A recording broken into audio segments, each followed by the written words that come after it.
This is Jonathan Zapp of zapporacle.com. Welcome to the podcast and YouTube of Savage Reflections, the soulful poems of Jack Savage. And you can find much more about Jack Savage on his memorial page. Also, something brief that I wrote, some thoughts about his poems. Another document called Some Thoughts on the Poems of Jack Savage.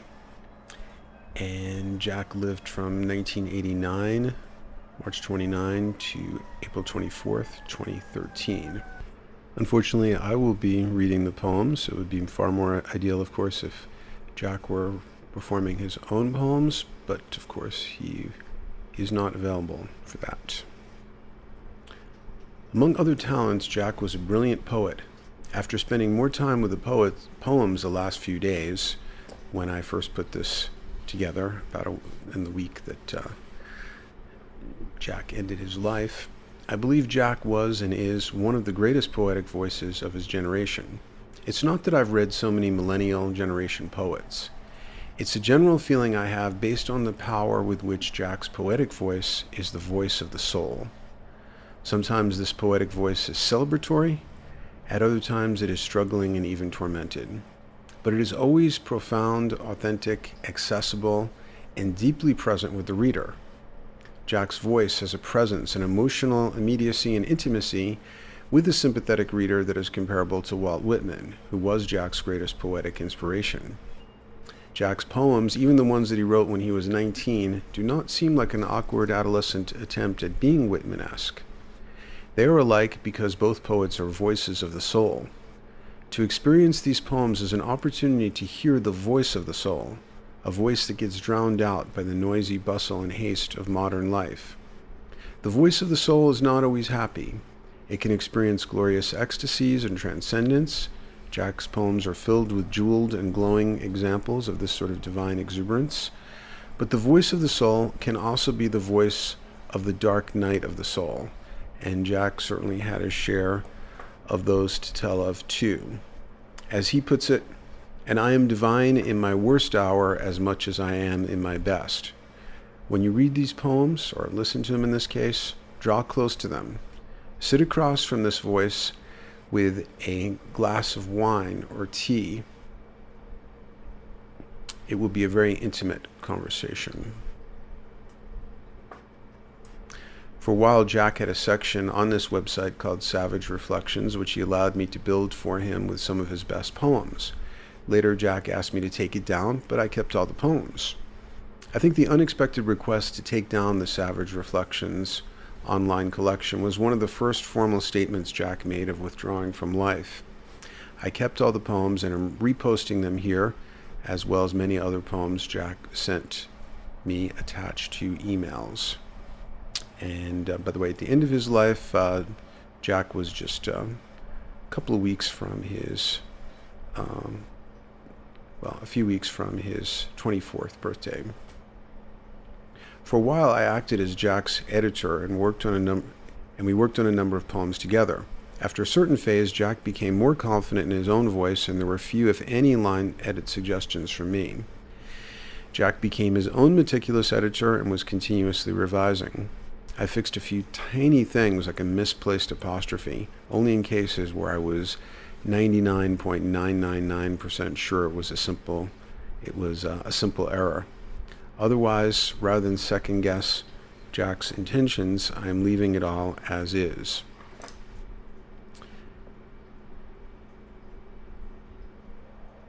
In a college application I was helping Jack with, he wrote about what writing poetry meant to him. Here's the rough draft of what he wrote and sent in an email dated December 3rd, 2009.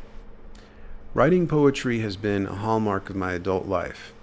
When I began reading Walt Whitman at the age of 15, I felt a profound connection and union with the words in those pages. Leaves of Grass introduced me to a world of much broader horizons and much greater depth. While discovering Leaves of Grass, I simultaneously became aware of a great river within me, that urge to create. Ever since that time, my studies of the great poetic and literary minds of the past has been continually expanding, and so too has the scope of my understanding as well as the sense of nourishment I derive from writing. Yet oftentimes I resent this urge to create.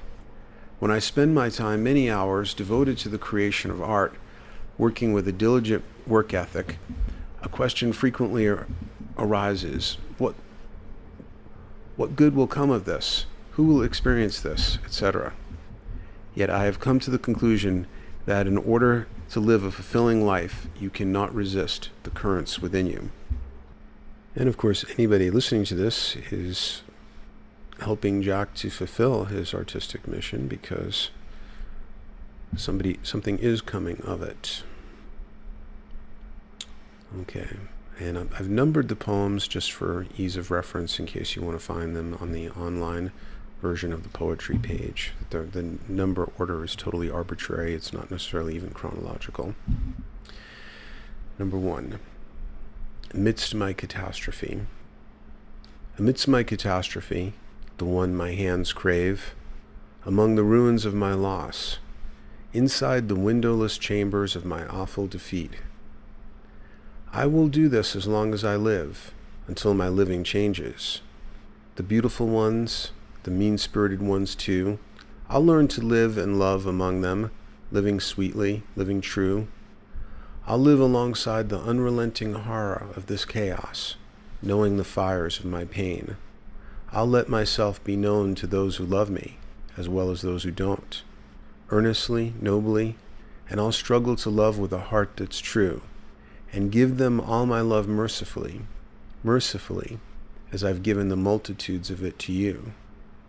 Inside this world, its minor annoyances, fiendish desires, and fortresses of hate, amidst my catastrophe, the one my hands crave, among the ruins of my loss, inside the windowless chambers of my awful defeat, I will do this as long as I live, until living changes, and I will let it be a part of me, until my letting emancipates me, free from slavery, free from strength, free from the petty, free from rank, free as the gracious air, graciously, reverently, humbly, so graciously, all for you.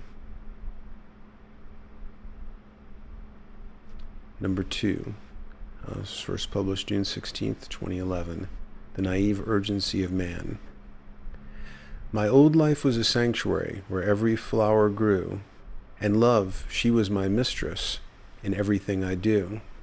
All roads were open then, sprawling across the land. I destroyed that monastery with the naive urgency of man. In the last set of emailed poems, the largest number he ever put in one message, an email dated August 7th of 2011, Jack whimsically addressed me in a brief message in the body of the email. Dr. Zhivago, now that I know the future of my life depends upon the portal of your website, I have some requests to please fulfill at your leisure. And of course he meant publishing the poems. Partly the statement was a joke, because there was a lovely young woman named Radha who worked at an Espresso Roma coffee shop in Boulder that Jack had a crush on, and when she unexpectedly came back to the Roma coffee shop one day after relocating somewhere, I gave her a card to my website and told her about Savage Reflections and that the poet was an admirer. But the words, though mostly meant in jest, may have a deeper meaning now. Many things Jack said were like the voice of the soul, and true on more levels than even he realized at the time he spoke or wrote them. The collection of poems is a portal for Jack's future life on this plane. When any one person reads these poems and really takes Jack's words in, his presence lives on. So when you drink from his words, you are also breathing life into his continued presence in this realm and help him to fulfill his life mission. This one was first published June 14th, 2011, number 3, written in exile. In a country I've never been to, under skies I've never seen, in air much sweeter than air I could ever breathe, there's a woman that I love there, and she's so good to me. I know I live in exile. I've chosen a lonely road for reasons I'm uncertain of, and in these robes will never know. Propelled by my soul, which generates these rooms, I'll be walking with graceful humility beneath the glory of her moon. And let's see, the next one is number 4. And this one was sent in an email dated November 12th, 2009, as a vine rambles through a vineyard. Rambling down an old dirt road, strong, self-reliant, and satisfied, I tramp along, marching to bold, original rhythms. There are so many rhythms, each so filled with originality and vitality, all of them woven into this great symphony. Listen close. Can you hear them? Blossoms now furnish the womb of my mind. As this unceasing undulating life force surges through the land and through me, I laugh and inhale deeply, completely contented, joyous, exuberant, and brimming with bright vitality, knowing I possess everything I need to own, knowing that I am amiable, and that when I am amiable, so too is the world. No longer bound or held captive by trivial concerns or ordinary woes, enough time has been spent trying to win the approval of unworthy critics. Yes, I still know my former ailments. I believe they will remain with me until I learn to love them, to live with them, and really hear what it is they are trying to say. They still follow me wherever I go, but I no longer follow them. I calmly acknowledge them, hear them, make note, and move along. They, nor anything else, shall possess me. So now, needing nothing, demanding nothing, doubting nothing, with my sprightly, bright gait, I ramble down this road. I know I will doubt again, fear again, despair again. I would be mad to think otherwise. But I no longer revere these nighttime echoes as the everlasting gospel. Just as surely as they have come, they shall go. I would be mad to think otherwise, and I refuse to continue sapping my strength. I possess mysterious undercurrents. I can feel their sweet, ecstatic pull. I am learning to listen to their currents, and to not resist those sweet, lively currents. I am constantly learning. I have spoken with scarred faces hidden in the mangled darkness, not only in the radiance of light. I have interacted with the multitudes of the mind. I can see the fabric of my blood, that tapestry, multicolored, vibrant, and in its multiplicity, beautiful and complete. A mosaic, like this road. There are other roads too. They're not mine for now, but I love them just as dearly. Every road contains those who need it. The solid air now is intoxicating. I drink of the afternoon's wine, roving swift as the wind, my movements in perfect harmony, a symphony of unique energy. And when the orchestral harmony of evening is instilled upon the land, as the colors of the day meld into a magnificent weave in the sky, shimmering in a brilliant luster, I will stroll in perfect union with the road before me, knowing all is well, knowing the road I walk is in perfect accord with me. All my forests resound, the leathery leaves shiver in the sensuous evening breeze. The damp roots relax in the fertile soil in an elaborate maze, satisfied, knowing their vital role. There is such a strange precision to everything. All my rivers, lakes, and streams rejoice on their eternal odyssey to the sky and sea, constantly moving, constantly belonging. And as the violet dusk droops down, slowly dripping its poignant ballad, over the untold and incalculable countryside, the enchanted twilight will emerge from the calm simmer of evening, and I will rest in the miracle of this perfect disorder, within this wild, pulsating meadow.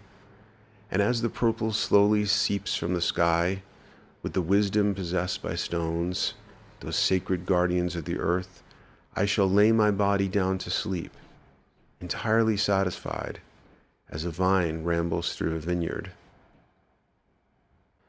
Number 5 has no title. Jack sent it to me in an email dated November 12th, 2009.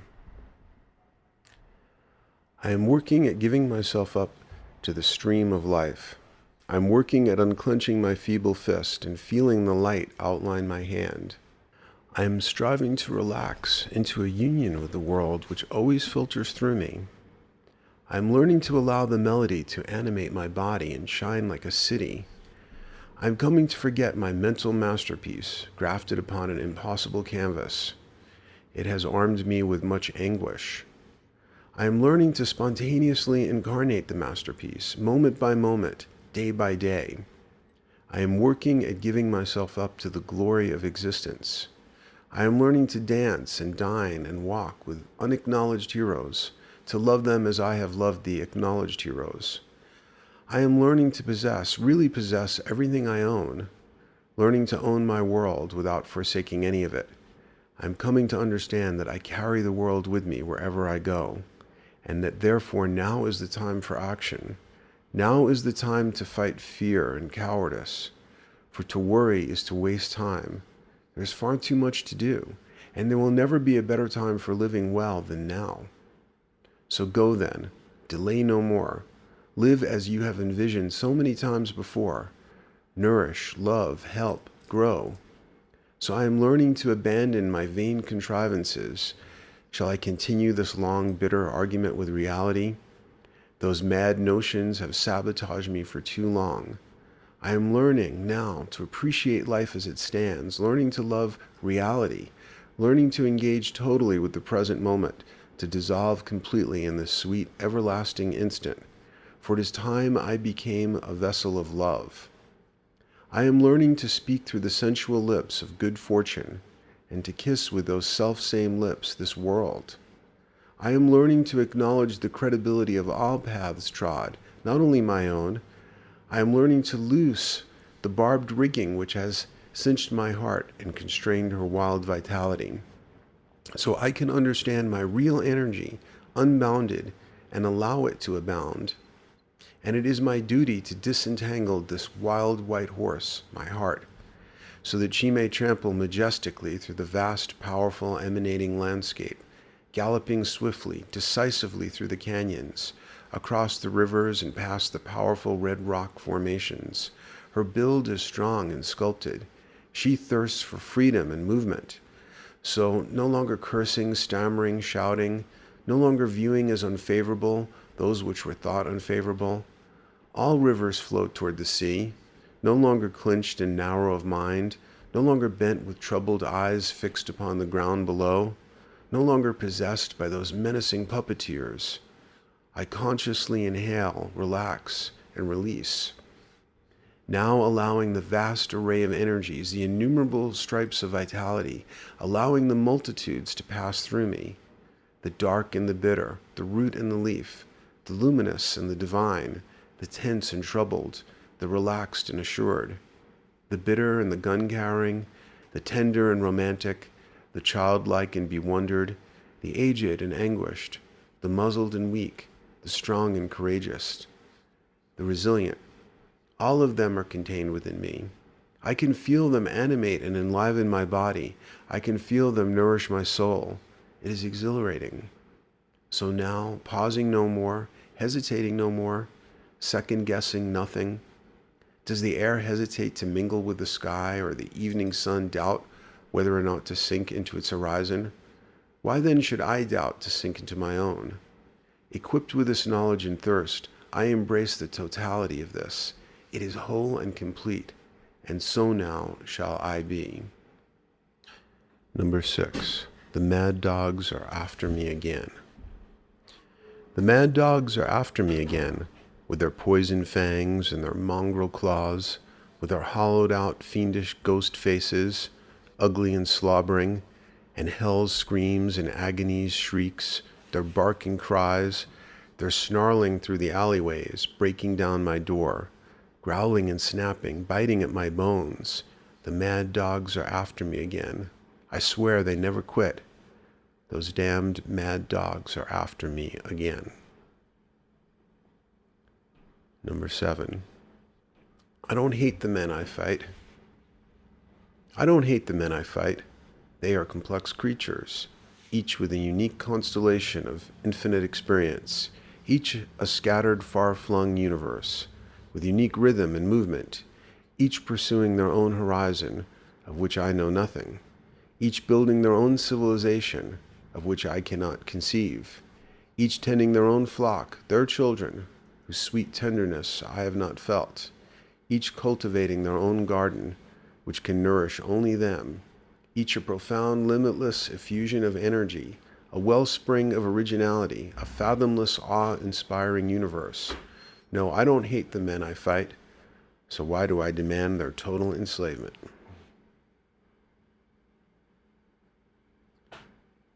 Number 8. Courting, this was from an email dated November 12, 2009, Courting Angels. As the pious knee of a wounded soldier courts an altar, so I court you, sweet angel. All I have ever wanted is to be near you. All my victories and my failures are nothing in your shadow. Your presence overwhelms all the arguments of earth and man. I wish I knew better how to court you with a song, that you might sanctify my deeds, and grant my greedy eyes universal sight. As I stand now, I'm bleeding, searching blindly for your might. Though I live in squalor, though I live in filth, the muck has nearly drowned me, the murk has made me ill. I will never stop my clumsy efforts to court you, and I am seeking you still. Number 9, it's first published August 11th, 2011, Tossing and Turning. The musicality of the stars blesses the soft green earth, as gentle traces of the dawn inch into the sky, tossing and turning in my unsleepable bed. The stars' diamond, ephemeral brilliance cascades upon the earth from those bejeweled skies in those final twilight hours. All night long, apparitions have paraded before my restless eyes in their spectral procession, locked in sound inside the ghostly halls of hunger, disturbing my slumbers, tossing me, turning me. Now, through the grace of some benevolence, I'm forced to leave my bed and rise with the rising morning. I stumble out of bed and stagger out into the broken pavements, into the hallucinatory ethereal streets, to resume my sacred part in the profound instrumentality that is earth. The first beams of sunlight cascade through the heavens. The orchestral symphony in every cell of the universe stirs magnetically in the magnitude of this glory. Pore by pore, sunrise animates the earth. The power of the day begins to stir. I ramble along these deserted morning streets, empty but for an occasional clear-eyed morning rambler, or an early car gracing the grateful streets. The birds claim the sanctuary, extracting complex medleys from the air for their orchestrated hymns. Those melodies are embroidered upon the fabric of the day. They fortify the promise of a magnificently bountiful and plenteous day. What multidimensional depths of the soul that promise reaches. I've taken these gems and joys and riches for granted for too long. How wealthy I am, how rich life is. I possess riches greater than all seas. I am tired of being obsessed with myself. Fortify me with gratitude. What is this unrelenting self-obsession? Greed, sorrow, vengeance, hate. They have brought such an onslaught of trouble, anguish, and worry. Hordes more than they have deflected or protected me from. That is no fortified citadel, no matter what they say. And I have absorbed those abject miseries. So much grief and sorrow I could avoid if I only devoted myself to goodness and the spread of goodness on earth, to helping others, to good health and compassion and celebration and praise, to finding the good and the beautiful. I don't know why I worry so long and so hard, as though I were the only man to have ever suffered, the first man to have ever lived, as though I am some magnificent sufferer living among mankind.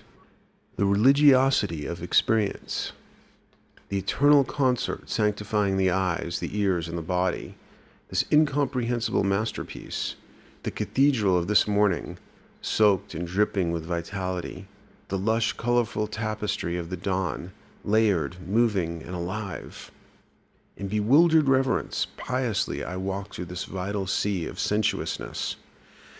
Sleep clings to my mind like moss as I stroll in morning grace along these verdant summer pathways, at ease, leisurely, expansively, empowered by the strength of each moment, the continuous eruptions of energy exploding vividly through the burning fuse of every instant.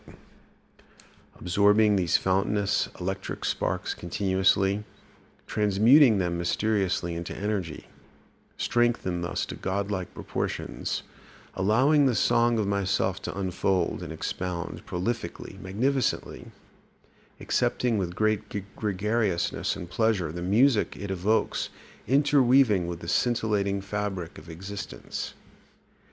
Everything that happens has been germinating for billions of years. There is an intuitive balance to all of nature and the cosmos.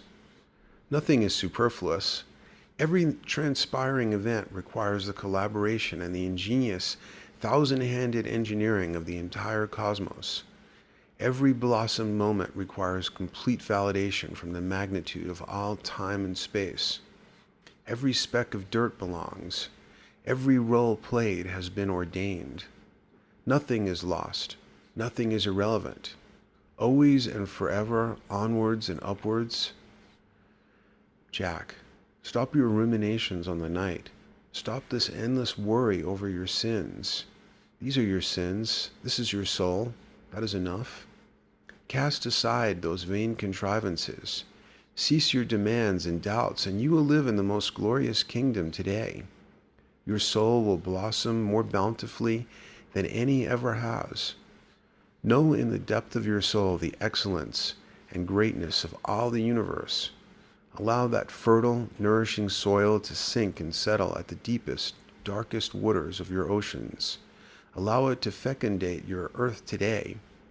Entrust your body and mind to the smiling grandfather hands of the eternal moment and be guided along the illuminated path of divinity. 1,000 what-ifs, 1,000 complaints. But Jack, can you truly imagine a life different from the one you have now? Evil is in my heart. Sin is in my soul. Base aspirations belong to me. All the perverse hungers of the contemptible and hideously fiendish are mine. And I am divine in my worst hour as much as I am in my best. And still, unwaveringly, I pledge allegiance to my soul. In the beatitude of my days, in the darkness of my nights, I pledge allegiance to my soul, filled with sorrows though I may be, often teetering on the heartbroken precipice of tears I may be, as waterfalls of sorrow roar within me, tumbling mightily from my rocky cliffs, deepening the sweet clear pools of my soul. But I am also beaming all the time with ineffable light, and I am filled with love and with hope too. And I am brimming with an authentic and strong desire to do good as well. And I know now through all the dregs I have trudged, through the toxic mire, through my endless miseries, through my days of bitter impotence, through the cancer of my greed, through my death wishes and poison swallowing, there was all along a sweet, innocent hatchling bird inside of me, and it was that little hatchling bird of love tittering gently within me that saved my life, somehow still alive, somehow still singing, whose gentle melodies nourished my ailing soul during those years of sickness and fog, gaining nourishment from those melodies as a tree drinks water from earth and roots in the ground, whose sweet song cleared the mire from my sickened, bloodshot eyes. Now I shall nourish it, so that it may grow and live and thrive and fly and call, a champion of the skies, and the variety of my seeds, scattered through the fiber of my being, those little seedlings who have lived in my beaten earth, shelled, hard, small, potent, colorful with seed-like potential.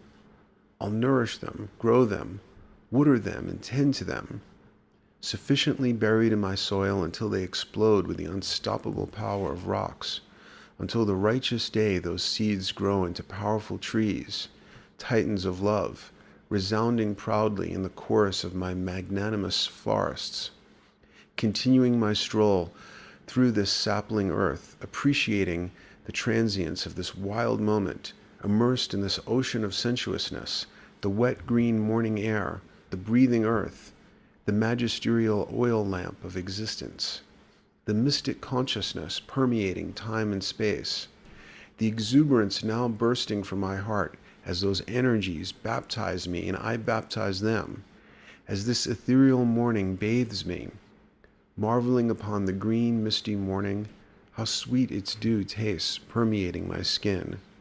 I think now there is nothing more beautiful to look at than the knotted limbs of the trees graciously harboring the soft, moist earth. Archetypal supreme justices, they stand like cosmic guardians of eternity, telepathic communicators to the divine, transmitting all the time through the expanses of space and heaven. Stenciled with intricate ancient mystic patterns, titans of the earth, at work constantly renewing the planetary soul of this world. Now these city streets, the endless stream of densely storied footsteps they have graciously received, supported and encouraged onwards, ever onwards. The extensive monarchies reigning beneath them. How I love these streets, even when I say I don't. The mad ecstatic pulse of a metropolis, the wild pulsating energy vibrating along its streets. Energy, movement, stories, life, the tranquility of a Minnesota cabin, the stillness of a lake at dawn, the fluidity and self-assuredness of a bird in flight right now before me, weaving its invisible thread through the tapestry of air. How vast and intricate the system of its small body, the clasping of its wings, the beating of its heart, the rising of its lungs, the beams of its eyes, the elegant symphony of its movement. The history of a grain of sand, a morning jogger passing by, an attractive mother pushing a stroller, a professional driving to work. All these stories trembling in the everlasting symphony. How profound everything is. The experience of existence, the ecstatic universe. Mired in doubt, guilt, and hangovers, mired in ignorance, filth, and debauchery, mired in drinking, rejection, and betrayal, mired in porn, greed, and corruption, mired in vengeance, bloodlust, and hate, mired in addiction, malice, and glamour, mired in alcohol, revenge, and competitiveness, mired in power, business, and bank accounts, mired in shipwrecks, blood, and sand, mired in sickness, fear, and anxiety, mired in desolation, shame, and failure, mired in vanity, fame, and lies, mired in insecurity, cruelty, and regret, mired in details, mired in this wholly human conundrum. And yet here I stand, and I'll stand for triumph and for joy, proudly, in spite of the clogged body, my secret monstrosities, in spite of dirtiness and all this craziness, in spite of this bloody fucking mess. I stand like a springtime garden, exploding with vitality, exploding with color. Tomatoes, azaleas, roses, vines, dirt, insects, trees, birds, water, all bursting forth from me uninhibitedly. I think, I feel, I breathe, I move, I act, I fail. I fear, I love, I regret, I worry, I triumph. I am alive, I am human. I believe in life and I believe in my humanity. And I am done resisting my destiny, acting as I myself alone see fit, done modeling myself on that false template of other men, done following fools into that ditch. I'll walk my own road with determination and with will. I'll walk my road with compassion as best I know how. Though I will fear, fail, and falter again, I am done resisting my destiny. I must embrace the human experience. Despite these rags, it is because of my riches I walk the road I walk. An old and timeless soul, wrinkled rucksack on my back, trotting down these roads with interest, happy and bemused, over the brown-green country hills at sunset, an exuberant smile splayed on my face. The roads will never be quite perfect. but they are quite suitable and good for my 2 feet to trod. My story, not so very interesting as I thought. My failures, perhaps as not as important as I suppose them to be. I'm so fucking tired of taking myself so seriously. Life is serious, but that doesn't mean I have to take myself so grossly, so hideously, so fiendishly serious. I am so sick of glamorizing my pain. The story of my fall no longer interests me, only the story of my return and the splendorous redemption of my sunrise. I must embrace the human experience. Those people I see, I must be with them. Ah, people, what complex mysteries. Their stories are long, complex, and strange, too. Riddled with adversity and cut by sorrow, too. They deserve compassion, sympathy, and praise. I must return to the people, aiding the good and aiding the wicked equally. None shall be exempt. The surging power inherent in every moment, as coal and diamonds meditating in the raw earth. It is time I claimed those sacred, endless, bountiful, illuminated reserves of power. As discovering an entire kingdom full of plump, wooden treasure chests filled with gold and rubies and pearls, alive with the throbbing, luminous coordinates of my position inside this infinite, vital, gridded network extending beyond heaven's eternity, electrified by that infinite system of connections, enlarged there to towering and benevolent heights, and the traffic will continuously baptize me inside the extensive inroads of this dense, elaborate maze, and in that mad kinetic frenzy, chaos and confusion, anxiety, the marrow of this living. Let me speak the colorful language of the earth, translating the colorful compassion of trees, their empathic understanding, their quiet, vibrant smiles, bemused and happy as Buddha's face while mankind buzzes from task to frenzied task. I'll be my own priest and my own doctor, my own king. No one else shall be my king. The king's authority has been restored. Give up the ghost, Jack. Give up that ghost. Life is much more beautiful than I could have imagined, and I am much more beautiful than I could have ever known. Life is infinitely, inexpressibly greater than all art, philosophy, and religion. Experience is more profound and beautiful than all paintings, poems, songs, and movies combined. Language is grossly inadequate to express the beauty, marvel, and wonder that I am and exist in. I am much more beautiful than I could have ever known. And I believe in the sanctity of existence, though I am constantly beleaguered. I want to be indiscriminate with my nourishing love, though I am constantly beleaguered. Someday I will return to the kingdom I know, even though I am constantly beleaguered. All of my experiences are a part of me like some great patchwork quilt. My past still thrives within me, feeding the wellspring of this instant.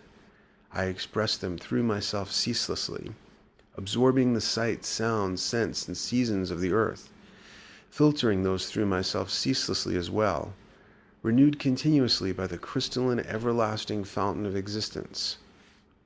I long to release the precious butterflies of my experience, some dark black and malevolent, some with sadly damaged wings, perforated unevenly around the tragically damaged edges, some with extravagant color, spackled with royal algorithms, sprinkling magic and stars through the air, all fluttering from me in a colorful, frenzied flock, exuberantly, magnificently, constantly. I have tried overthrowing what I am. It is impossible. I cannot yield to anything but what I am, not to fear the old established critics. Their eyes have grown yellow and discolored from the breath of time. I really don't give a shit about the old masters. Theirs was fine, mine incomparably glorious. I'll sing my unparalleled songs of glory loudly, triumphantly, even if I extract only a single piece of fruit from the labors of an entire farm. I'll embrace my age irresistibly, and embrace my day, and sing the zeitgeist that is my soul, fluid and congruent as molten liquid metal, coming fully into the stream of who I am, not struggling to be like anyone but who I am, done following fools into that ditch. Now I walk back from the park toward the house I live in. The sun leaves its cradle. People rise, nourished with sleep. The city bristles with health and awakening. Telephones ring, papers are shuffled, ideas are discussed. Rivers of traffic engulf the streets, 1,000 incomprehensible stories in each car. The clank and clamor of living, the inching along of civilization. Sitting now on the steps outside my loving home, admiring my mother's garden, so beautiful, artistic, and vibrant. The flowers open their tender lungs to the coming sun's nourishing viscousness. I'm instilled with dawn's tranquility, caressed by the clean air, by the breeze. Even though this is just a moment which too shall pass, I can see that for now, so I smile as I rise, to embark with singular devotion and not stop until I am done. Number 10. On a bus in the morning. The lovely scent of a perfumed female makes me smile in the morning. Number 11, and this was one Jack sent in. It's an untitled poem he sent me in an email dated December 16th of 2009. Composing outrageous dramas to cluster this dilapidated, decaying room with counterfeit statues, impersonating true timeless beauty, hollow, fickle figures, ashtrays overflowing with spent abundance, and vapid cacophonies, sound and fury signifying nothing. In these false-hearted skeletal battles we all die. What lies, what sorry lies! There are no Athenas. These are no Shakespearean calamities. These are no magnificent catastrophes. The gods are not interested. What is this furious scattering dust which assails me wherever I go? These assembly-line theatrics, these fickle, desperate farces, these disingenuous doldrums, these shallow-minded melodramas, a mockery made of life, a desecration of the palace of truth and art and love, a fragmentation of the wholeness of this, a ravaging of the beauteous kingdom, a depletion of the richness of the world, a depreciation of the most priceless artifact of all. What painting did we choose to step out of? What masterpiece? What opulence of wealth? What gardens of Eden? What quiet coves of diamonds? What secret forests of plenty? What lush avenues of possibility have been forsaken for these impossible, outrageous dramas? Have we foregone the genuine glory of honest living, the eloquence of authentic existence, the pursuit of true happiness and true understanding, the power of embracing the totality of this, beyond these petty little hobgoblin trivialities, glowing like furious embers with their little pitchforks? And how small they are, how utterly helpless, how sad they seem, how lonesome they must be to demand such frantic attention. I've been out on the front lines composing this. Number 12 is a poem Jack wrote about his poems and sent it in an email dated September 9th of 2009. I endow all my children with wings. I endow all my children with wings, so that they may transcend the leaden earth in seraphic harmony and glide above the deformities of this city. And with their endowment, they transport me into these empyrean heights, so I too may reside aloft among gods. Build the house you want to build. Your children will have wings too. The next poem was sent in email dated also September 9th, 2009. This is number 13. The King's authority has been restored. Triumphant revival of energy, of pleasure, faith, and goodwill. A surge of wind beneath the wings. A new vision for which to see things. Trumpets resound in the bronze afternoon as the noble procession emerges from the night, advancing steadily toward the castle walls. The King's authority has been restored. And this was also from the collection emailed on September 9th of 2009, 999.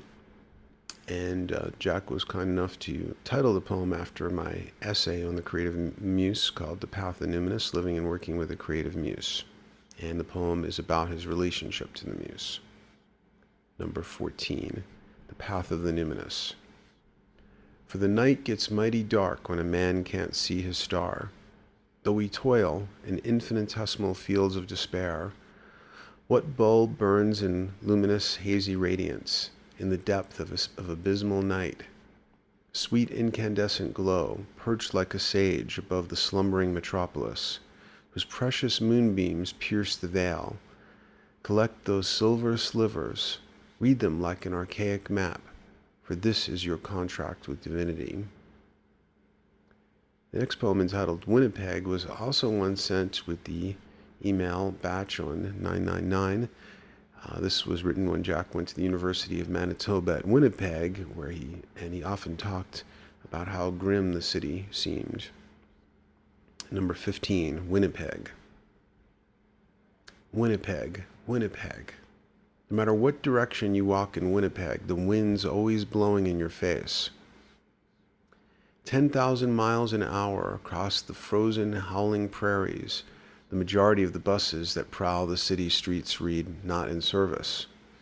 As opposed to any deliberate destination, all the drivers look like warts. Stupid, satisfied looks on their faces, going nowhere. The old, archaic buildings, once the modern model of elegance, have grown antique and deserted from the constant clawing of time, unkempt and uncared for. Springtime here is long gone.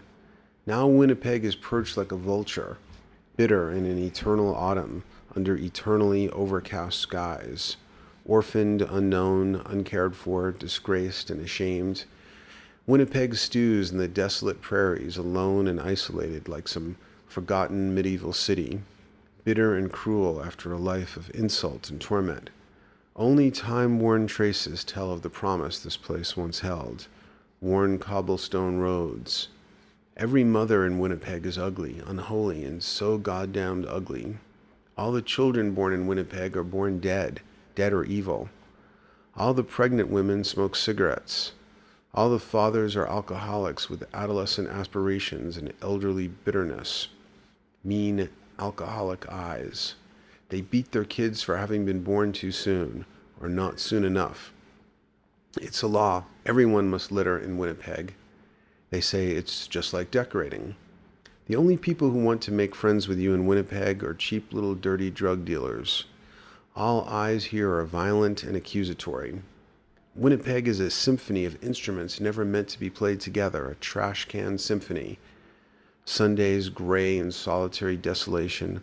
All the cathedrals have been abandoned, boarded up. The barrooms are overflowing. The vile air of criminality hangs grimacing about town, like a rapist's smile hung in the sky, constantly spotting hordes of prey. Construction sites are erected in Winnipeg to present the facade of progress. They are quickly abandoned and left unfinished, defiling the landscape like an open wound gaping into the sky. Anyone who wants to come to Winnipeg must be stabbed or beheaded first. Winnipeg writhes in impaled agony, but will not die. I have heard Winnipeg shouting inside of me. I have heard her lament. She stands immutable in forgotten alleyways of the mind. Winnipeg is located where the hand of glory dare not reach. You carry that city inside your heart, my friend. And even when you know you are traveling to Winnipeg, you don't get off the train. Why? Winnipeg, why do you exist? Winnipeg, what is it you are trying to show me? Winnipeg, I can't stop shitting out of my eyes. Winnipeg, why am I always hungover? What is it you are trying to say? Standing in shit, looking across the street at the flowers. Winnipeg, I want you present at my round table. You can give me your strange jewels. I'll not chase you away in humiliation. Winnipeg, you are not your dreaded days, your lonely nights. Winnipeg, you shall be cherished to me, and you shall be included in the masterpiece. Because Winnipeg, you made me an alchemist, a magician, and the winds blow in windswept Winnipeg. Winnipeg, Winnipeg. Next one was an untitled poem. Jack sent an email dated August 18th of 2009. This is number 16. I was worried. I hadn't been writing. I had not been fulfilling my duties, as I saw proper. I lost concentration. There were several imaginary guns pointed at my head. I thought they were real. I could feel the energy of the day dissipating into chaos. The morning sunlight was relaxing. My angel-hearted orange cat and my gallant, trustworthy canine looked at me curiously, contentedly. Ah? Oh yes, aha. And Jack sent the following one, an email dated August 19th, 2009, number 17. This one is a joke, but still quite serious, though. Waiting for paradise to invite me in once more. I've been waiting so long. I got drunk. I'm hung over outside its door. While masturbating the other day, I told myself everything is going according to plan. But paradise came and told me I'd have to wait again. Waiting got me mixed up in a bitter life of sin. I got fed up with waiting. I thought it was my birthright to be let in. I became acquainted with the devil, and he so graciously invited me in. Boys, by the time I realized where I was, paradise showed up and told me, "You are ready to come in." And here's another poem from the batch dated August 19th of 2009, number 18, to end a long debate. There is no point to this poem. This poem does not point, and the glass is certainly not half empty, nor is it half full. It is just a glass filled up with a certain amount of a particular liquid. That is what it is. That is what it is. Number 19, my butterfly. I am clasping a speckled butterfly in the cup of my hands. She rustles her crisp, detailed wings so elegantly to demonstrate the imperial craft of flight, sending perfumed fragrances rambling through the air. And with each sway of her sweet wings, the enchanted scent tumbles through the air, fertilizing my mind, quieting the oceanic unrest. And those wings may still the violence of any hurricane, and still dawn's tranquility on the festering madness of city streets. To tend to her tenderness, it is my duty. I carry this delicate butterfly to deflect the rotting words of lepers, those embittered, embattled old eyes who offer handfuls of tainted flesh. Their decaying hands paw at me from beneath, to infect me with their dark malaise, to consume me, to steal my thunder. They are constantly besieging me, but her murmuring radiances sends the contagious lepers with their lethal fangs fleeing, and through the potency of its magic, the air shimmers around her in beatific euphoria, consolidating my body and mind with supernatural fortification.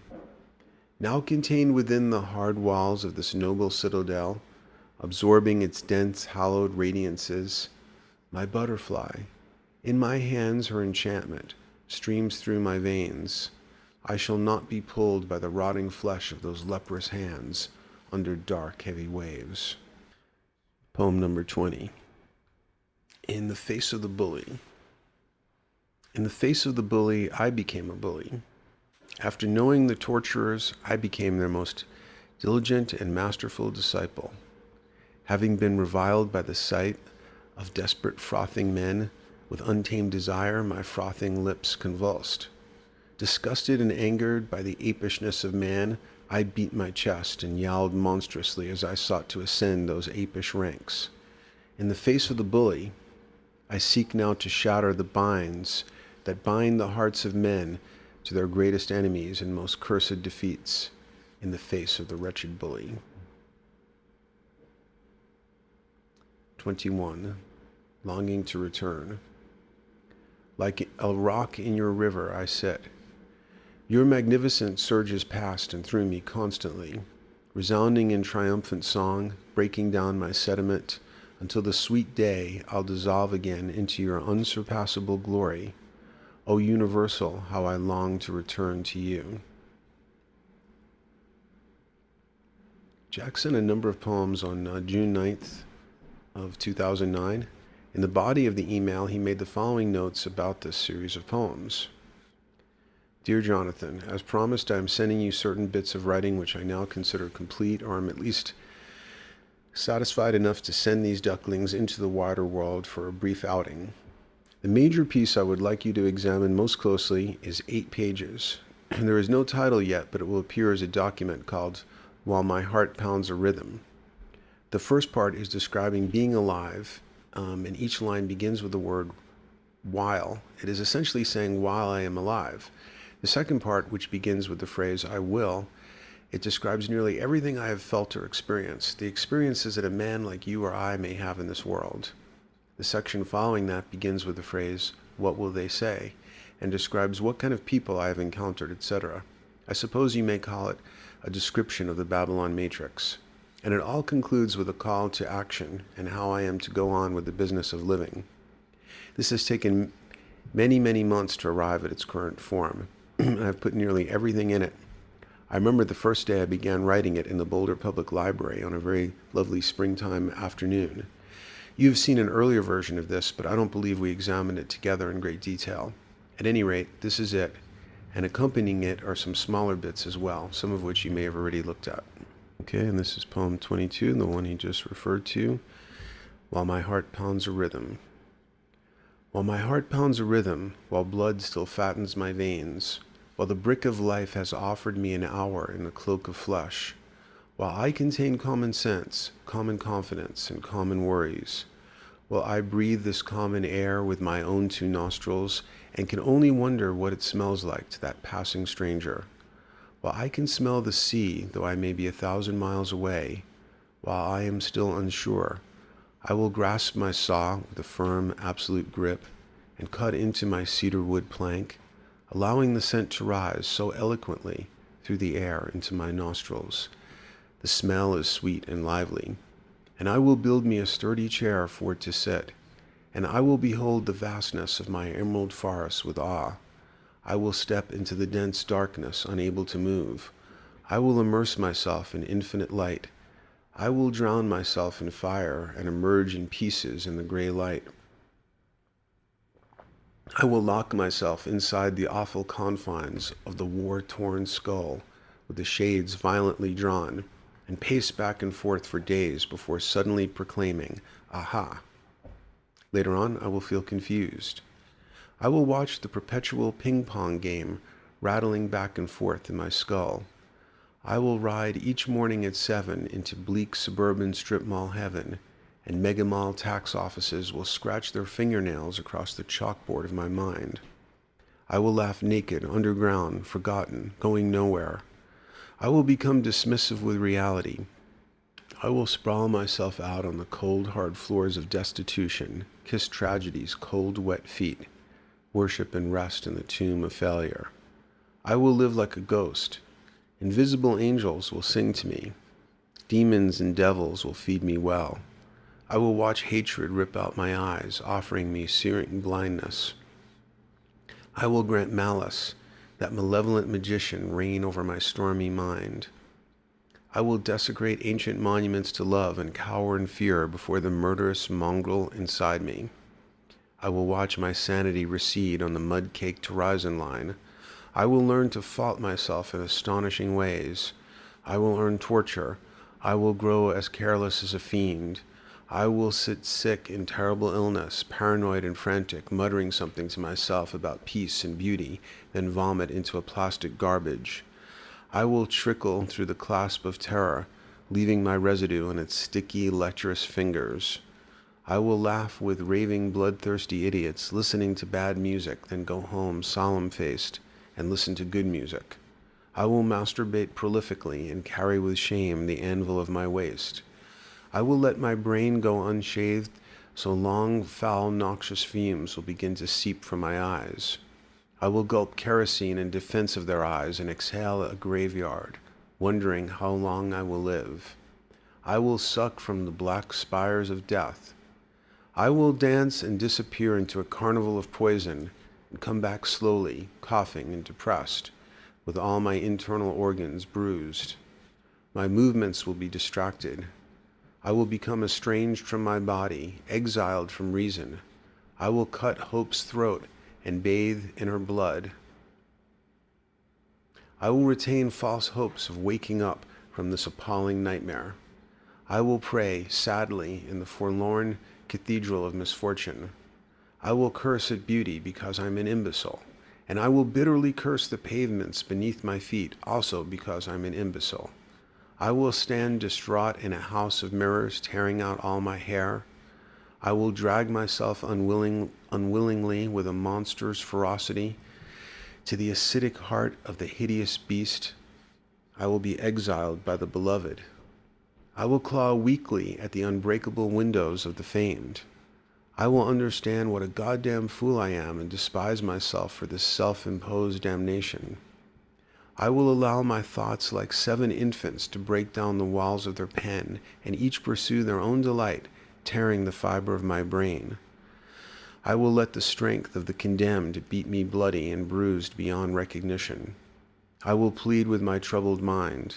I will look passionately for a justice which may never be found. I will reach out to love constantly, even if she spits in my face. I will contemplate the ethereal silence of the cosmos. I will dream lovers perfect and complete, though I have never known them to be. This world is too strange without dreams. I will hope for naked beauty again. I will search for the bliss I abandoned long ago. I will strive mellow harmony, and I will never stop wandering. I will stand profoundly alone, aching. But what will they say? What will they say whom haven't felt the warmth of my blood or the pulse in my veins? What will they say after I have gone? What of my movements? What of my footsteps? What of my eye contact or my confused words? What of the hour I wake, the hour I rest, the nourishment I chose? What will they say? What will they say dropping the heavy gavel with their eyes? What will they say with their ears grated from years of this constant sadistic blare?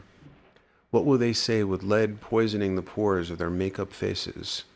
What will they say with corrupt lawyers scheming abysmal eyes?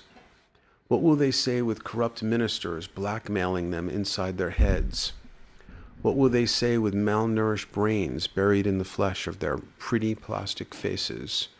What will they say contracting festering venereal diseases with their eyes? What will they say vomitous tongues whose acids will be drunk by many ears? What will they say deceitful sick monarchs coughing in silk gowns?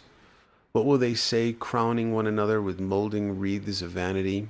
What will they say out of those stupid ignorant smiles illuminating their too beautiful faces? What will they say masking disease with fickle beauty? What will they say worshipping false idols without realizing it? What will they say rabidly defending empty treasuries? What will they say from carefully crafted gold chariots without wheels? What will they say from the steel tentacles of concrete image? What will they say birthing fanatic nightmares? What will they say spawning repugnant lives in the stagnant, tepid breeding grounds of their polluted puddle brains? What will the king of a corrupt kingdom say? So many sad faces. What will they say spewing venomous gossip at the gentle face of understanding? What will they say out of unthinking amplifiers? What will they say behind mutilated eyes? What will they say from the grave? What will they say at the attentive theater? What will they say under the unseen moon? What will they say hoarding handfuls of rotting sunlight? What will they say banishing true beauty from their constitutions? What will they say from sorrowfully fenced-in, inescapable backyards? What will they outcast say at the dawn of a new day? What will they say with remorseful tridents? What will they say unleashing apologetic attack dogs? What will they say with hands trembling as they finger billion-dollar triggers? What will they say competing for friendship? What will they say like rabbits armed with automatic rifles? What will they say standing on stages of money? What will they say maliciously proving their tearful points? What will they say harnessed to lobotomizing rhythms? What will they say crowing one another in midget world? What will they say whose eyes are judgment? What will they say laying the brutal bricks of judgment? What will they say sleeping in parasitic beds? What will they say feeding their subconscious with the fodder of plagued phrases? What will they say not realizing their power? What will they say waiting at eternal red lights in their minds? What will they say from inside silent classrooms throwing cigarette butts on the marble steps? What will they say weeping in sunny afternoon parks? What will they say gun-shy soldiers? What will they say without a choice? What will they say with the neon madness buzzing all around them? What will they say whose identities are nothing more than the various garbage that collects in a can? What will they say devising brilliant roads to elude the concrete fists of judgment? What will they say, sordid grave robbers? What will they say with vile pedophile hands reaching out? What will they say dying while they still have a chance to live? What will they say setting fiendish snares in the endless mountains of war? What will they say under the flaming sky descending? What will they say from quaint attics of peculiarly angled houses? What will they say terrified of their brothers crying under the stairwells? What will they say with contagious fangs leaping out at the nearest neck? What will they say deliriously proclaiming themselves professors? What will they say viciously ensnared by the barbed wire rigging of infinitely complex hierarchies, well-disguised jail cells? What will they say meticulously plotting in this terrible, endless tragicomedy? What will they say proclaiming a victorious understanding how much is really left unknown? What will they say whose dry minds have hardened with time and grown as firm as a gravestone? What will they say laughing hideously inside warm walls with crowds of diseased friends, eating meat and profusely drinking red wine, choosing with sick minds not to look out the window at the sea of starving, sorrowful faces outside? What will they say mentally deprived mothers, retarded, cockeyed, mouths gaping dumbly open as they push soft, innocent strollers along the cracked pavements? What will they say in wrinkled black leather, hunched over empty shopping carts with violent and accusing eyes, pushing along the crooked city streets? What will they say inside empty limousines? What will they say in demented convulsions, walking beside the angry traffic? What will they say amidst the shrieking demands of false alarm clocks? What will they say stretching the flesh of their fingers for that always so close Elysium, tomorrow who strangles today? What will they say devouring the poisonous green apples of worry? What will they say? Well, let them say what they may.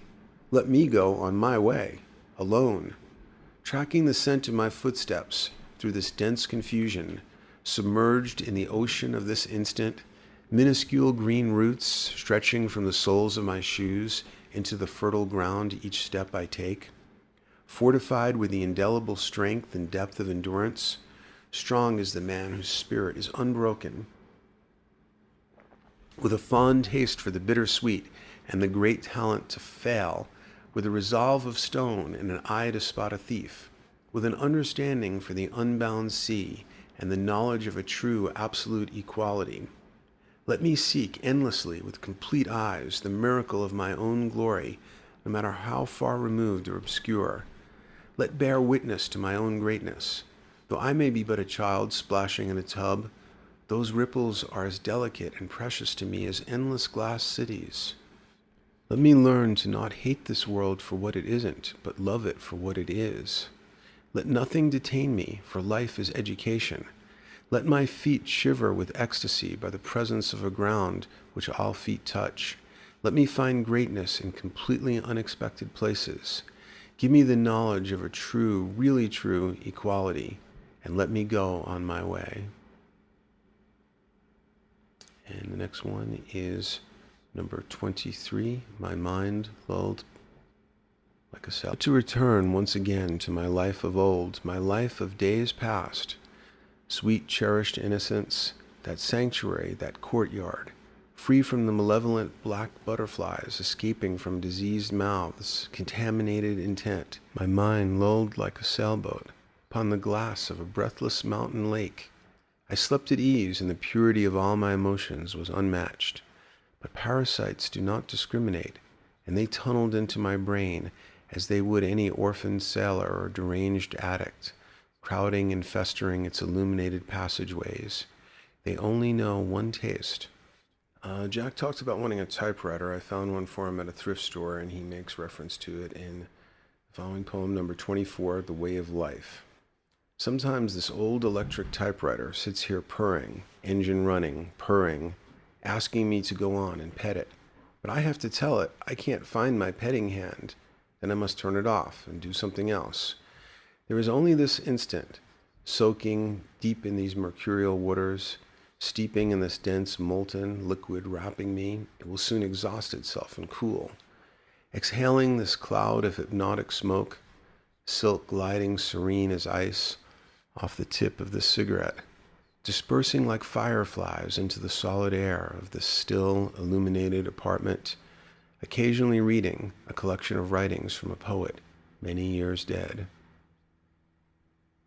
And this is number 25, untitled poem. This is what happens when you live alone in a foreign city and don't go to church on Sundays and let the characters in your mind argue. Why didn't I spend time with beautiful women when I had the chance? Maybe I didn't impress them. 25. Twilight glimpse of a long-sought equanimity. Under the velvet sky, the stars, cascading pearls, settle the seas of my nighttime mind. The tenderness of night wraps itself around the silent marble that is earth. I make love to this moment like a man who is uncertain if his lover's father will allow them to wed. Exhaling this gulf of my breath, pondering now how all are to be inhaling those sweet molecules sprung from this soil, pondering how each and all before me and now have been sprung likewise, with each fiber of my being composed of that sanctified universal substance. I slip into this aperture of air, an essential and irrevocable component of this vast, bustling divine network, a reflection of this starry artistic universe, fitted fully, perfectly to trod these walkways, born of the universe, a universe in and of myself, content now to think of this, satisfied to step in and contribute my share, knowing I shall be received, as each and all these encounters are, perfect receptacles for my being. Exhaling this gulf of my breath, pondering now how all are to be inhaling those sweet molecules sprung from this soil, pondering how each and all before me and now have been sprung likewise, with each fiber of my being composed of that sanctified universal substance.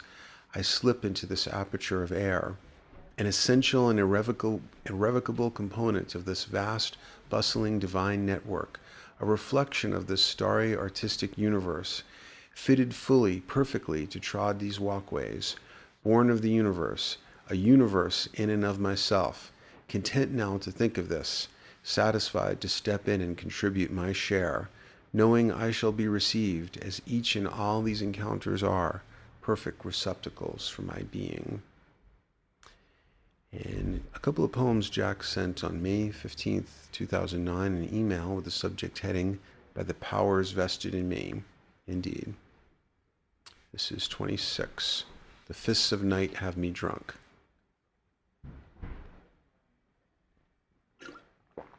Cold fluorescent streetlights illuminate the frozen, heartless street, rinsing the broken pavements with hollow icicles of blue light. Pearls are suspended in the frozen sky. I cannot hear their twilight ballad. Droves of crows gather in the trees. The delicate and desolate branches are crawling with them. Squalid plumage gleams in the empty light as their pitiless gaze unfurls ravenous lust. Hundreds of marble eyes bruise my body with dark kisses. The wind has whispered its leering decision between the haunting maze of bramble branches separating soil and sky.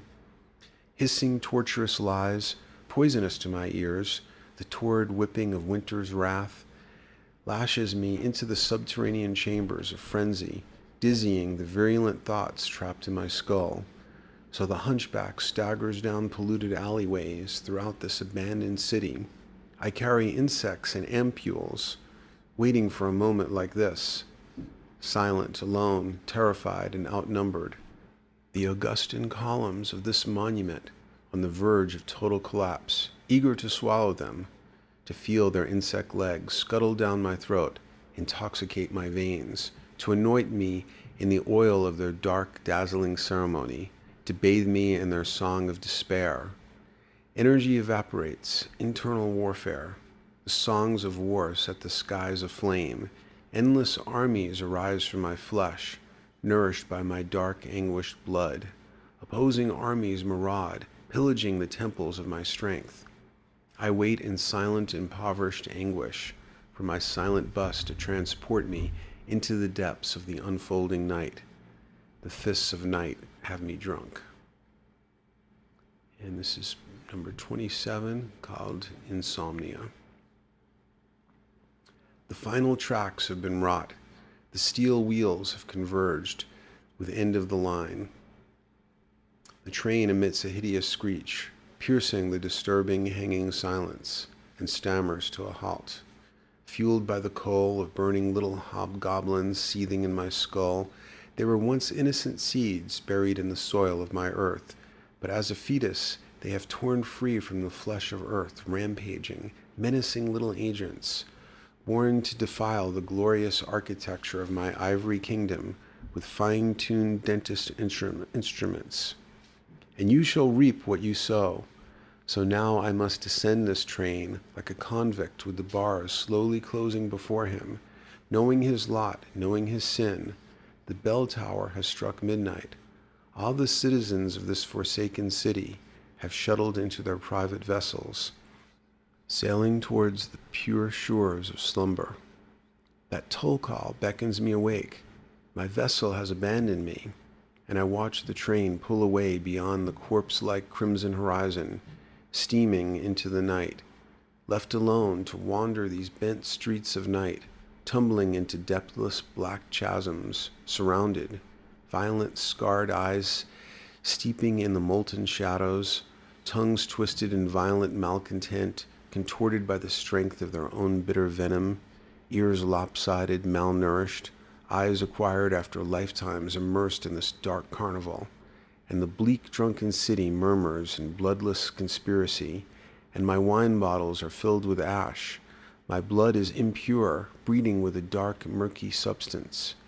All my nourishment is breathing with maggots. My lungs are stifled. Centipedes seep from my ceiling in a flood. The steel wind screeches like a starving wraith as the insects enter my body. The night merges into me. With all my power I revolt. I scream as though being buried alive, as though there is help, but there is no help, no savior. After the dense, endless night, when the first splinters of sunlight shatter the mutilated darkness, I will stumble like a wounded soldier into sleep, splash in the ethereal waters of the subconscious, only to emerge again beneath the vile, impermeable skin of night. This is my endless lot, my horrid insomnia. Number 28. Do not expect me to look back from the distance. Do not expect I will look back from the distance longingly towards you, little lover. My feet might falter and my eyes may lie, but my heart will never stop saluting the eternal flag, and I will never stop walking these roads of glory. Do not expect I will look back from the distance longingly towards you, little lover. Number 29, to you. And I think this was directed to me because it talks about hiking in the Rockies. To you. Hello, my old friend. Thinking of you tonight, the warm glow of wine, solitude. And now memory harkens back to days of old, the mountains, the past. And when the narrow light of my mind shines upon the vast murmuring blackness of the past, corpses of mistakes, cockroaches of shame, little parasitic maggots of regret. But I also see the most beautiful memories of all. And now sitting, dreaming, I reflect on what led me here, to this place, so disconnected and cold, where the wind howls with vicious intent readily outside my window, where the streets are poverty-stricken and the people are sorrowful and violent, where the days are short and the nights are long, where love is elusive, but my mind glows in delight. When in this moment of remembrance I see the marble sky, the elegance of snow gracefully drifting through in the pines of the Rocky Mountains, you and I, friend, walking along dirt roads, discussing with great camaraderie and earnestness, philosophizing, laughing, I grow warm despite the growling streets, the wind's assault, the overwhelming coldness. Despite this I grow warm, and I think of you. And I think that was obviously written when Jack was in Winnipeg. He's talking about the cold, desolate streets of this grim city. Okay, and this is number 31. I might have messed up the numbering there a little bit. But this poem also shares many lines with poem 5. I'm not sure which came first. Song of my rising. Shall I continue this long, bitter argument with reality? Those mad notions have sabotaged me for too long. I'm beginning only now to loose the barbed rigging which has cinched my heart and constrained her wild vitality. That some sweet day I may understand my real energy, unbounded, and allow it to abound boundlessly. Not shirking or rejecting myself any longer now, let me forget the masterpiece grafted upon that impossible canvas. It has armed me with such great anguish, so I might accept this masterpiece before me and declare each day a masterpiece, and every moment a masterpiece, and myself an undefinable, unrecognizable, supremely glorious masterpiece as well. No longer cursing, stammering, shouting, no longer viewing as unfavorable those which were previously thought unfavorable. All rivers flow towards the sea, no longer clinched and narrow of mind, no longer bent with troubled eyes fixed upon the ground below, no longer possessed by those menacing puppeteers. How long they have mastered me. I consciously inhale, relax, and release, allowing the multitudes to pass through me. All of them are contained within me. I can feel them animate and enliven my body. I can feel them nourish my soul. It is exhilarating. So now, pausing no more, hesitating no more, second-guessing nothing. In an email dated December 22nd, 2009, Jack reflects on his ambivalence about his writings.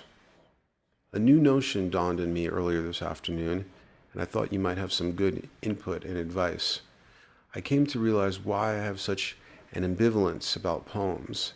It is because in this modern day and age, the poet and all artists to some degree have reputations and effeminate Nancy's, as fakes, as dreamers, with their heads in the clouds and as being weak. This, of course, has nothing to do inherently with any particular art form, but rather with the practitioners of this art form. And when that is taken into account, it is no wonder why the arts and why poetry has such a reputation.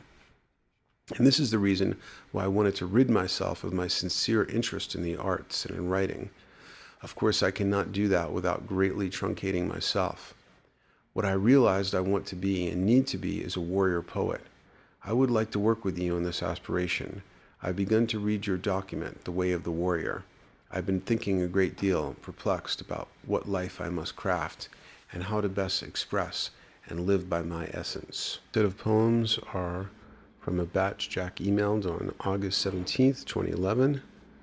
And if you hear any noise in the background, it's because this is not a sound studio, so I can't always control that. This is number 32, Ode.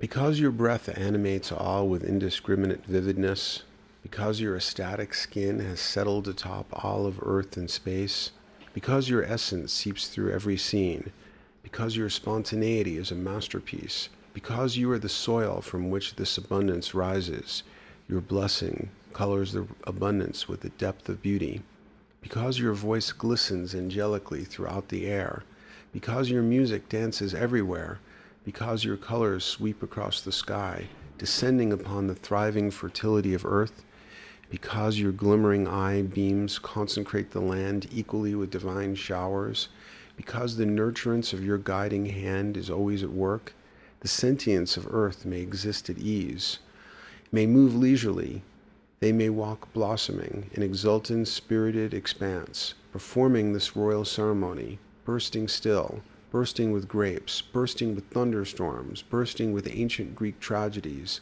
and ensembles of finely sculpted characters, bursting with guitars and melodious birds, and clouds heavy with rain, bursting with lakes of sunlight, bursting with avocados and fertile soil, bursting with roads and windows, bursting with telephones, bursting with paintings and poems, bursting with hangovers too, bursting with lovers and love letters to you, bursting still, after all these days of victory, after all of downfall, after all these days of triumph, After all these days spent in rejoice, after all these days of song, and all these nights that have lasted so long, after all this hopeless brokenness, after all this broken-heartedness, and my broken, aching body trudging along still, after all these days of horrible sickness, after all this terrible poison I have swallowed and succumbed to, after all this praying and all this pain, after all these celebrations, how can it be that I am bursting still? 33. Come to me. I am weak, you say. I cannot stand on my 2 feet, you tell me. There is something thrashing about violently inside of me, devouring my flesh and blood. Come to me. Bind your loneliness to my own. Offer to me your sorrows, and I will turn them into joys and riches. Give to me your sins, I will take them. Forget all that you have done wrong, and we will dine together tonight. There is a fine banquet hall, with a place at the table for you. You in your solitude, you who are suffering, don't feel so bad. I am here with you. You are guided by my love. I see you in the aimless crowds filled with sadness. I see you on those miserable, anonymous streets, scavenging for the remnants of the glory you once knew, finding your way. I tell you again, come to me. I am with you already. 34. To the unspeakable. Thank you, and I'm sorry.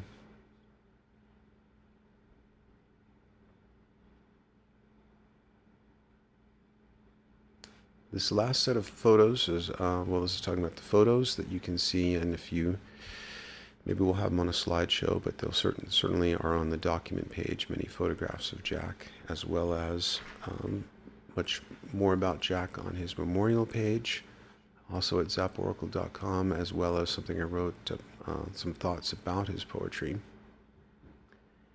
And scrolling through the photos here.